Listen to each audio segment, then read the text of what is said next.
What's going on, man? So I had a really important conversation today with a client, and I don't think we speak enough about this, but he was caught in an extreme form of analysis paralysis.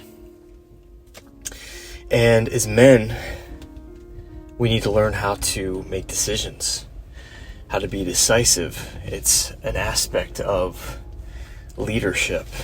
And I struggled with this big time in my 20s. I was a very, very indecisive person, loads of analysis paralysis, and it caused me a lot of pain because when you're unable to make decisions or you delay all the time, it causes a profound sense of stagnation. And if you're watching this and you've ever had analysis paralysis, I know that you know what I'm talking about. So I want to unpack this a little bit. I've learned that there are essentially 3 types of decisions in your life. The first kind is just your day-to-day stuff. What are you going to wear? What are you going to eat? And, the physical part of your mind, it only has so much juice, so much willpower. So you want to minimize those small micro decisions as much as possible. You'll notice, or my clients especially notice, because they work with me so closely, I tend to wear the same clothes. I have like a handful of outfits, a handful of, shirts, jackets, etc. And I just wear the same clothes. I know what fits me. I know what I like aesthetically. And so I don't overthink it. I don't really go shopping for clothes very often. I just find a few high quality items and I just cycle through those. And, it just keeps life simple. When it comes to food, there's like 5 to 8 meals that I rotate through that are very easy to cook. I know what the nutrition is. I know what the macros are. And it just simplifies things. I don't have to think about it. It boggles my mind that I used to be at a point in life where every day I'd be putting all of this brain power into what I was going to wear, what I was going to eat. So that in and of itself can be a huge hack for you. It can clear up some brain space, some capacity. The second kind of decision is what you do day to day in terms of your time. Are you going to read a book? Are you going to watch a good movie? Are you going to go to this social gathering? Are you going to stay home in solitude? And that was also an area that I used to get stuck on. I just couldn't decide, even down to, since what I ate every day was random, I would spend a lot of brain power on these things, and it would stagnate me in a lot of ways. I didn't know how to take action. I didn't know what to work on in my day-to-day. And so with that, what helped me was just making decisions really fast. Like, if you have a preference, instead of me just like, oh, I could do this, or I could do this, if there was even the slightest inkling of me being 1% more interested in a certain decision, I would just make the decision very fast. I wouldn't waste my time. I wouldn't spend it going back and forth. And to this day, that's how I am. I'm driving right now. I'm going to run to the grocery store. I'm going to pick up some items for my usual meals. And I thought already, like 2 seconds, what I'm going to eat. So I'm going to make that and done. The third kind of decision. These are life-altering decisions. Who you're going to marry, where you're going to live, what kind of career path that you're going to pursue. And this is where it gets a bit more interesting. I have noticed with these decisions, there has always been an intuitive sense of what I should do. So for example, I got married in my 20s, and I went strictly off of emotion and logic. But there was a third piece. There was an intuitive piece. Emotionally, I wanted to be with this person. Logically, it made sense. She was a good person. There was some pressure there also. So when I made the decision, there was some fear. I was afraid of being alone. I was afraid of losing this person. But there was an intuitive piece of me where deep down I knew that it wasn't in alignment. And like I said, when it comes to my ex-wife, she's a great person, so I'm not throwing any kind of negativity towards her. But intuitively, I could feel that it wasn't the right decision. But I was really afraid to be alone, to sit with myself, and so I went through with it. But in hindsight, I knew that it wasn't in alignment. And, it was definitely a very difficult marriage, but there was also a lot of good in it. So this is where it gets sort of nuanced, where even if you technically make the wrong decision on an intuitive level, a lot of good can still come out of it.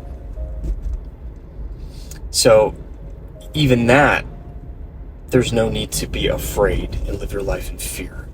I could have had a different level of prudence back then where I could have leaned into my intuition, but I was young. I didn't really even know that aspect existed. It felt kind of woo-woo at the time. I hadn't really delved into spirituality yet, and so I made the decision based off of fear and off of logic and emotion. There is a verse in the Bible, and it's something along the lines of, all things work together for good for those who are moving from a place of love and are called to a divine purpose. And I have found in my own life that this is very true. Even in those seasons, in my heart, I wanted what was right. I wanted to transcend on some level. I remember at a very young age asking God, the divine, through my Christian lens and upbringing at the time, that at some point in life I would transcend. And I didn't even know what that meant when I was praying it, but in my heart, I knew that there was something more to all of this. So to stay on topic, when it comes to the bigger life decisions, even those you can't screw up. On a human level, yes, you can screw it up. You can marry the wrong woman who's just terrible, who puts you down, who cheats on you, and there was probably warning signs all along. But even if you make decisions out of fear that don't ultimately serve you as a human being, if your heart is in the right place, and if deep down you want what's right, you want to evolve spiritually, you want to know the true essence of your being, even in that place, good will come of it. From my marriage, there were a lot of lessons that I learned. It was like a painful ayahuasca experience in a lot of ways. It was a mirror. It showed me my own darkness. It showed me my anger that I had bottled up. It showed me my lack of patience. It showed me my fear of not wanting to fully take responsibility for my part in the relationship, because I played the victim card quite a bit during that phase. I didn't feel seen, I didn't feel loved, and I blamed everything on the other person. And that was something within me that had to be purified, and it ended up being an amazing catalyst for me to do that work, and it opened my eyes. It really did. It set the groundwork for after the separation, after the divorce. It set the groundwork and showed me, man, I've got a lot of work to do. And it allowed me to take responsibility. When it came to decisions like buying a home, like I've owned a couple houses in my life, and I remember we made a decision in haste.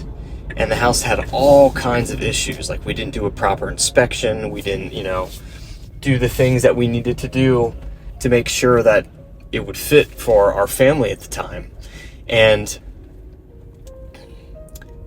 even making that decision in haste, I learned a lot of things. I learned what to look for in the future when it came to buying a home. I learned what it was like to hire people to do work on your home. I learned the level of upkeep that it takes and the maintenance that goes into it. So now at this stage in life, I rent. There's intention behind that. I will buy a home again at some point. But all that to be said, it's better to make a decision than to just be stagnant, to out of fear stay in this middle ground where it's like, well, at least I'm safe. And that's the most painful place to be at. Hey man, very quick break in the video.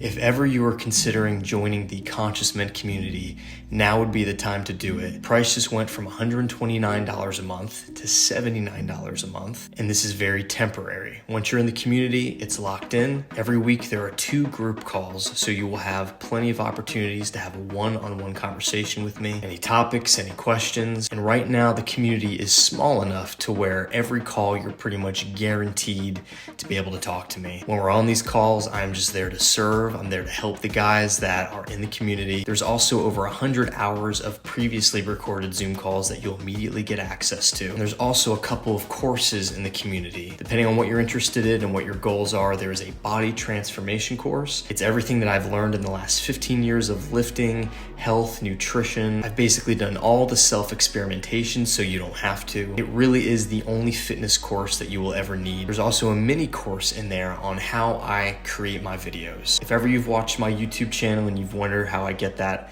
cinematic look in my car chats, I break everything down. I share all the techniques, all the camera gear, how I achieve that crisp look without any team. All of it is just done by myself. As you're probably aware by now, I do offer one-on-one coaching and mentoring, but I get dozens and dozens of forms every week, so I have to turn a lot of guys away. The members in the community get first access whenever slots open up for the one-on-one program. So if that's something that you're considering investing in at some point, I would recommend getting in the community first and then sending me a message. But regardless, you can cancel at any time. So if you just want to jump in there, have a few quick conversations with me, and then cancel, you're more than welcome to. Take advantage of it while the price is this low. The link is in the description. Back to the video. Stagnation, like especially for a man, is one of the most painful places to be.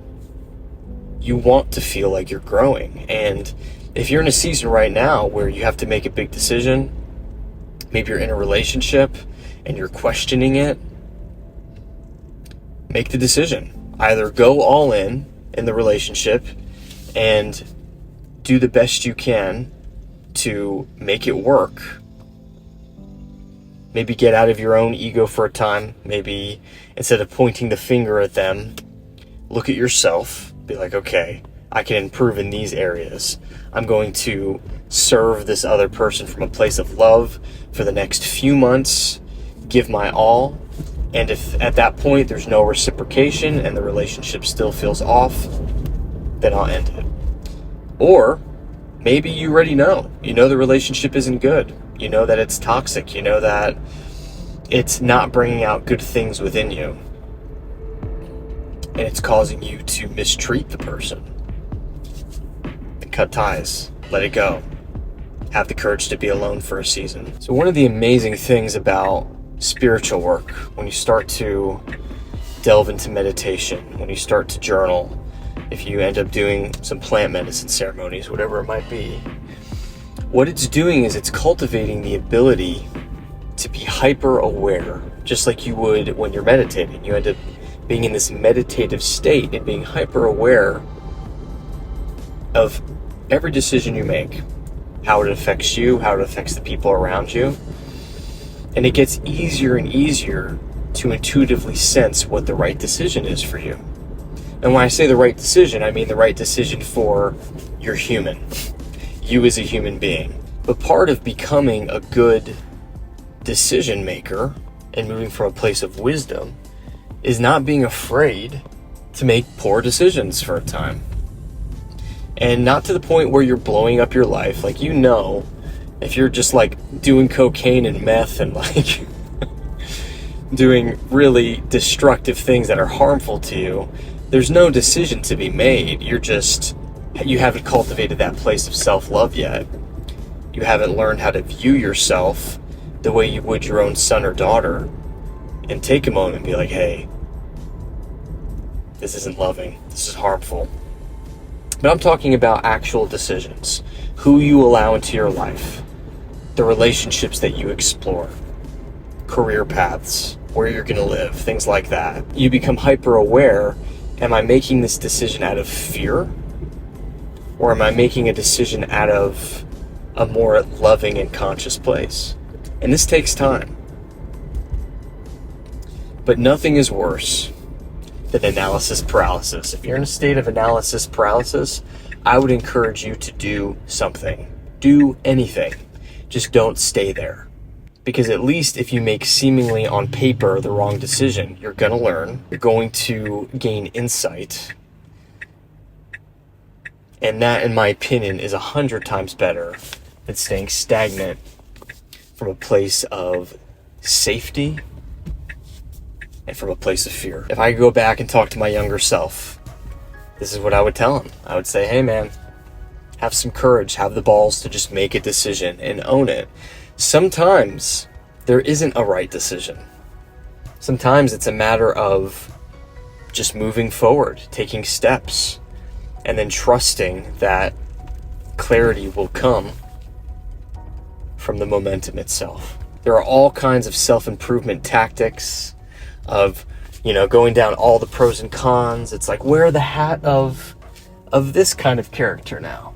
It's like, what would I do if I was this kind of person? What would I do if I was this kind of person? And in my opinion, that just leads you back to overanalysis.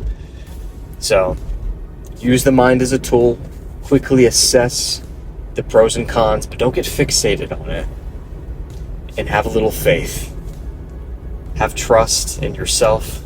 And I'll tell you right now, any seemingly bad decisions that I've made in my life, 9 times out of 10, they've ended up being a gift. It goes back to that ancient verse. All things work together for good for those who are called to a higher purpose and are moving from the place of love. And I believe that has panned out in every single possible way in my life as a 37-year-old. I hope that helps you. One final thing, I do offer coaching and mentoring, if that's something you're interested in. If you're going down the spiritual path and you want a little bit of guidance, I've noticed that I've become a bridge between the physical and the spiritual. We want to still honor the human aspect of ourselves, whether in dating, whether in fitness, whether in career, whatever it might be. But we want to do it through a lens of the divine, knowing that there's more to this life than moving from a place of fear. Let me know in the comments if you have any thoughts or any questions. You are loved, you matter, and you've barely scratched the surface of what you're capable of. I'll talk to you soon.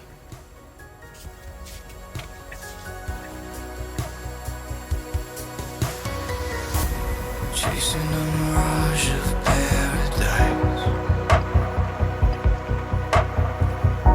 but even when I'm lost, I'm